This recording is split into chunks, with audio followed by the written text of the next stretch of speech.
ओम स्वस्ति श्री गणेशाय नमः। ओम श्री सरस्वती नमः। ओम श्री गुरुभ्यो नमः। ओम नमो भगवते वासुदेवाय। वंशी विभूषित करान नवनीत आभात पीताम्बरा दारुण बिंफलद्रोष्टात् पूर्णेन्दु सुंदरमुखादति नेत्रात् कृष्णात्मम किंपि ततम हम न जाने गच्छन्त तवदीय पद्मंगज पंजरान्ते आदेव में विष्णु मानसराज हंसः प्राण प्रयाण समेक भवात् पीते कंठावरोधन विधो समरनम कृतस्ते। हम श्री राधे कृष्ण शरण मम। प्रभु के चरणों में प्रार्थना है। प्रभु श्रीमद् भागवत पुराण के षष्ठम स्कंद के 17वें अध्याय की कथा श्रवण कीजिए। राजा चित्रकेतु को पार्वती का शाप देना। जगदम्बा की हंसी उड़ाई, दीन शाप जगदम्बा माई, चित्रकेतु की कथा सुनाई, असुर योनि जिहि कारण पाई। श्री सुखदेव जी बोले, हे राजा परीक्षित, विद्याधर चित्रकेतु भगवान संकर्षण के वर प्राप्त करके उन्हीं के प्रेम में सदा स्वच्छंद विचरने लगे। उन्हें उनकी कृपा से एक दिव्य विमान प्राप्त हो गया था। वह कभी सुमेरु की चोटियों पर, कभी घाटियों में, कभी आकाश में विहार करने लगे। राजा चित्रकेतु की आज्ञा से विद्याधरों की पत्नियां उनके गुणगान करती रहती थीं। एक दिन चित्रकेतु अपने विमान पर चढ़कर जा रहे थे तो उन्होंने मार्ग में भगवान शंकर के आश्रम को देखा। वहां पर भगवान शंकर पार्वती जी को गोद में बिठाए हुए सिद्ध चारणों को उपदेश दे रहे थे। यह देखकर चित्रकेतु को बड़ा विस्मय हुआ और बोले, अरे, इन महान पुरुषों को तो देखो, इन्हें तनिक भी लज्जा नहीं है। सभी के सामने स्त्री को गोद में लेकर आलिंगन कर रहे हैं। साधारण मनुष्य तो भी एकांत में स्त्री से सहवास तथा आलिंगन आदि करते हैं, किंतु इन महान आत्माओं की यह दशा है। जब ये ही ऐसा करते हैं तो दूसरे पर इनका क्या प्रभाव पड़ेगा।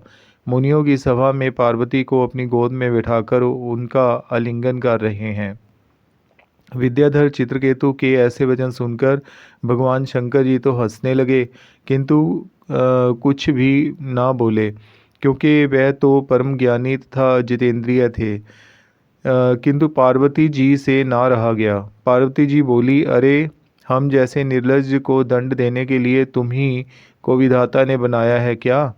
ये सब ब्रह्मा जी, नारद, भृगु, अंगिरा आदि जितने भी बैठे हैं, ये कोई भी धर्म का मर्म नहीं जानते हैं क्या? तभी तो वह धर्म की मर्यादा का उल्लंघन करने वाले भगवान शंकर जी को यहाँ नहीं रोकते हैं। जिन शंकर की सेवा सदा ब्रह्मा आदि देवगण करते रहते हैं, उन्हें तू ही मार्ग सिखाने आया है यहाँ। यह ढीठ क्षत्रिय भूत भावन भगवान शंकर जी का निरादर कर रहा है, अतः यह दंड देने योग्य है। हे दुर्बुद्धे, जा तू असुर योनि में जन्म ले। इस पाप योनि में जाने से तू फिर कभी किसी महान पुरुषों का तिरस्कार ना करेगा। पार्वती जी के शाप को सुनकर चित्रकेतु रथ से उतरकर नीचे आए तथा बोले, हे माता, मुझे आपका श्राप स्वीकार है। मैं आपसे नहीं घबराता हूँ। यह तो प्रारब्धानुसार प्राप्त होने वाले आगामी भोग की सूचना है। यह तो संसार चक्र है। मनुष्य अपने कर्मानुसार सुख दुख भोगता रहता है। इस सुख तथा दुख का देने वाला ना यह आत्मा है, ना आप हैं, और ना कोई अन्य है। अज्ञानी तथा अविवेकी ही सुख दुख का देने का कारण दूसरे को मानते हैं। ये श्राप, वरदान, नरक, स्वर्ग, दुख सब केवल कल्पना मात्र है। इन सब का कारण मात्र केवल वह परमात्मा ही है, जो अपनी माया से समस्त प्राणियों को बंधन में तथा मोक्ष आदि में डालता है, किंतु उसका इनसे संबंध कुछ भी नहीं होता। हे माता, भगवान समदर्शी है। उनका ना कोई मित्र है तथा ना कोई शत्रु है। उनका अपना पराया कोई नहीं। केवल भगवान की माया से उत्पन्न पाप तथा पुण्य कर्म ही जीव के सुख तथा दुख के हेतु बनते हैं। वही बंधन, मोक्ष तथा जन्म मरण के आवागमन का हेतु है। श्री सुखदेव जी बोले, हे राजा परीक्षित, इस प्रकार भगवान शंकर तथा पार्वती जी को प्रसन्न करके चित्रकेतु अपने दिव्य विमान पर बैठकर आकाश को चला गया। तब भगवान शंकर पार्वती जी से बोले, हे पार्वती जी, देखा तुमने भगवत भक्त का प्रभाव। वह तुम्हारे शाप से भयभीत नहीं हुआ है।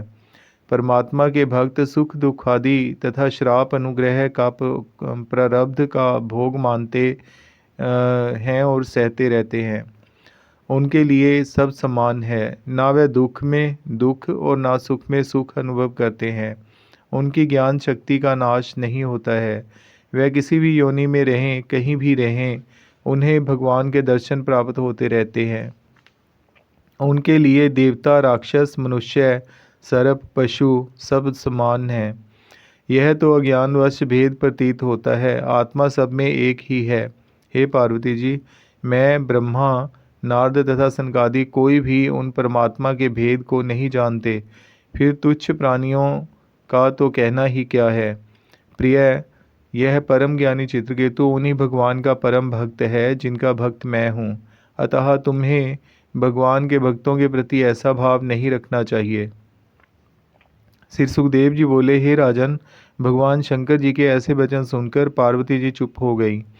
चित्रकेतु ने पार्वती जी का शाप सिरोधार्य कर लिया। यदि वे चाहते तो वह भी पार्वती जी को शाप दे सकते थे, किंतु साधु जन ऐसा नहीं करते। वह शाप को सुनकर हंसते हुए प्रसन्न बदन चले गए। साधु पुरुष ऐसे ही होते हैं। उन्हें चित्रकेतु ने उस वृत्रासुर का रूप में जन्म लिया था। वह पूर्व जन्म के संस्कार से ही भगवान के भक्त थे। जो भक्तजन इस कथा को सुनता है वह बंधन मुक्त हो जाता है। जो प्रातःकाल मौन होकर इस उपाख्यान का पाठ करता है वह मोक्ष को प्राप्त करता है। बोलिए श्री कृष्णचंद्र भगवान जी की जय। स्वामिनी राधा रानी महारानी जी की जय। श्री सुखदेव जी महाराज की जय। श्री पितृ महाराज की जय। देव ऋषि नारद जी महाराज की जय। प्यारे भक्तजनों, आपने कथा श्रवण की। 17वें अध्याय को यहीं पर विश्राम देते हैं। 18वें अध्याय की कथा हम कल श्रवण करेंगे।